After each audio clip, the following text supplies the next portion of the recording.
The afternoon sun poured molten gold over the New Mexico desert, making every rock shimmer and every shadow crawl like something alive. Wind carried dust across the plains, swirling it around the horses and men gathered near the edge of a dry creek bed. Laughter broke through the stillness, harsh, drunken laughter that belonged to men who'd been too long without conscience. In the center of them stood a young Apache woman, her wrists bound with strips of rawhide, her dark hair tangled by the wind, her face set like carved stone against the jeers around her. She didn't flinch when one of them spat near her feet. She didn't even blink. Only her eyes moved, black, steady, watching everything. Her name, though none of them cared to ask, was Tayanita. She had been taken 2 nights earlier when her small camp was raided by horse thieves who'd mistaken her people's grazing grounds for a watering stop. They'd killed her brother, left the others scattered, and dragged her off like stolen property. Now she stood before these white men, her silence their only defiance left to her. The leader of the group, a thick-necked cattleman named Sam Coulter, lifted his whiskey bottle and grinned through tobacco-stained teeth. "You said you needed a woman out there on that lonely spread, Luke," he said to the tall man standing apart from the others. "Well, here she is. Best we could find on short notice." The men roared with laughter again, but Luke Turner didn't join them. He stared at the woman, then at Coulter, his jaw tight. "This isn't funny," he said quietly. "Where'd you get her?" "Caught her out by the old Spanish well," Coulter replied, shrugging. "Part of Geronimo's bunch, they say. Wild little thing. Don't worry, she's tamed now." His grin widened. "Consider her a gift. A little company for a man who spends too much time talking to his horses." The laughter came again, rough and cruel. Luke didn't move. The war had carved something out of him. Not just the soldier's reflexes, but the sense of where lines should never be crossed. This was one of them. He stepped forward, slowly, his eyes fixed on the ropes binding her wrists. "Untie her," he said. Coulter's grin faltered. "She'll run. I'll take that risk. She's not your problem. Luke, just have your fun and send her off." "Untie her," Luke repeated, his voice hard enough to cut through the noise. The laughter died. One of the men hesitated, then pulled a knife from his belt and sliced the cords. The woman's hands fell to her sides, the skin around her wrists raw and bleeding. She didn't run. She didn't even step back. She stood there, staring up at Luke, her breath shallow but steady. For a moment, the desert fell utterly silent except for the whisper of wind through mesquite. Luke met her gaze, and something shifted inside him, something unspoken, something dangerous. He turned back to Coulter. "You've had your fun," he said. "Now leave," Coulter spat, irritation replacing amusement. "You've gone soft, Turner. Don't forget who keeps your cattle alive when the water runs low." Luke didn't answer. He just stood there, watching until the riders turned their horses and disappeared into the shimmering horizon. When the last echo of hooves had faded, he exhaled and turned toward the woman. "You're free," he said quietly, though the words sounded strange in the empty air. She didn't respond, didn't move. Only her dark eyes followed him, wary and calculating. He nodded toward his horse. "Town's a day's ride east. I'll take you there." Still nothing. He adjusted the saddle, waiting. Then, without a word, she began walking. Not east, not toward freedom, but south, down the slope toward a small cabin half hidden behind a ridge of sandstone. Her steps were slow but certain. Luke frowned, then followed, leading his horse behind her. She didn't look back once. The cabin sat alone in a hollow where scrub pines clung to life between rocks. It wasn't much. One room, a porch, a well, a few chickens scratching at the dust. Luke had built it himself 3 years back, with nothing but a hammer, grit, and the need to forget everything behind him. When they reached the door, she stopped and glanced around like a scout reading the land. Luke tied his horse and opened the door. "It's not much," he said. "You can rest here tonight. Then I'll take you to Fort Wingate in the morning." She stepped inside slowly, scanning the room, the rifle on the wall, the tin dishes, the half-empty lamp. She touched nothing. Luke poured water from a jug into a basin and set it near her. "You're safe here," he said again. "You have my word." She stared at the basin, then at him. "Word," she repeated, her voice low and accented, the first sound she'd made. "Your word is like their laugh?" Her tone wasn't mocking. It was testing. Luke froze. "No," he said after a moment. "Not like theirs." For a long time neither spoke. The air between them felt heavy, like the space between lightning and thunder. Finally she knelt and washed the blood from her wrists. When she looked up again, Luke was standing by the doorway, watching the horizon as the sun bled into orange. "You eat?" he asked quietly. She shook her head. He took some bread from a tin and handed it to her. She hesitated, then accepted it. When she ate, she did so without lowering her gaze, as though refusing to show weakness. Luke respected that more than words could say. Night came cold and clear. Coyotes cried somewhere beyond the ridge. Luke sat near the hearth, sharpening his knife, while she sat by the wall, wrapped in a blanket he'd left out. For a long time they said nothing. Finally, Luke broke the silence. "What's your name?" She looked at him, eyes glinting in firelight. "Tyanita," she said softly. "Means young beaver." Luke nodded slowly. "Luke Turner." She didn't repeat it, but the corners of her mouth twitched. Not a smile, but something close. Hours passed. The fire burned low.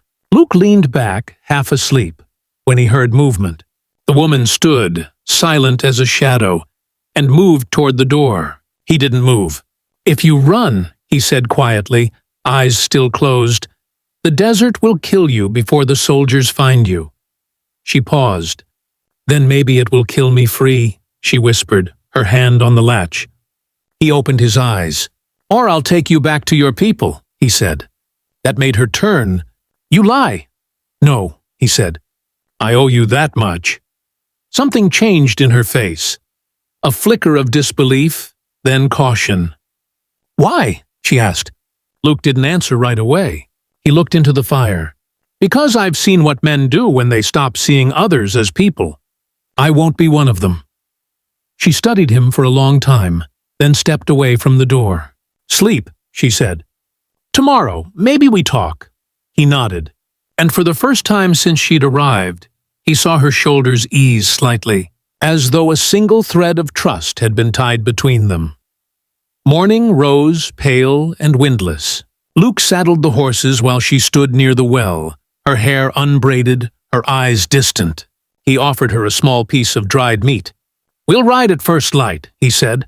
She didn't take the food. "Instead," she said quietly, "if they see me with you, they will kill you." Luke tightened the saddle strap. "Let them try." She tilted her head. "You fight too many ghosts already." "Maybe," he said, "but some fights are worth the hurt." For the first time, she almost smiled. Not out of amusement, but respect. They rode in silence for hours. The land rolled out in endless shades of rust and gold. Hawks circled high above. When they stopped at a dry creek bed, Luke gave her his canteen. She drank sparingly, then passed it back. "You came from war," she said suddenly. Luke looked at her surprised. "You can tell? You walk like someone who hears the dead." He said nothing. "You have lost a woman," she continued, almost to herself. "Someone who waited." He swallowed hard. "Wife," he admitted. "Died before I came west." She nodded slowly, as though confirming something she already knew. As the day wore on, they reached the foothills where the terrain grew rougher. Luke guided the horses carefully, but the silence between them had changed. It was no longer wary, but watchful. She began asking questions. Where the rivers went, how far the fort stood, whether he believed in the God the white men prayed to. He answered as best he could. In turn, she told him fragments of her story. A father who'd been a scout, a mother who'd woven baskets for trade, A brother killed before her eyes. Each word was given carefully, as though weighed for trust. When dusk approached, they stopped beneath a ridge for shelter. Luke built a small fire, its light flickering against the rocks. Tyanita watched him for a long time before speaking. "They took me for a joke," she said finally. "A woman for trade. But the desert keeps memory. Even when men forget, the wind does not." Luke looked at her, hearing not just the words but the power behind them. The weight of someone who had already buried too much. "I'm sorry," he said simply. She met his gaze. "Sorry does not fill graves," he nodded. "No, it doesn't." The silence stretched again, deep and endless. Then she said, almost softly, "You could have done nothing, but you stopped them. Why?" He thought for a moment, staring into the fire. "Because I remember what it's like to be treated like less than human," he said. "The war taught me that." She studied him, her eyes narrowing slightly. "Then you understand," she said. "We are both ghosts walking." He nodded again. "Maybe that's why we met." For a heartbeat, neither spoke. Then she whispered, "Or maybe because we are meant to finish something."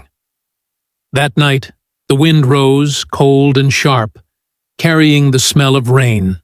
Luke dreamed of gunfire and smoke, of faces he could no longer name.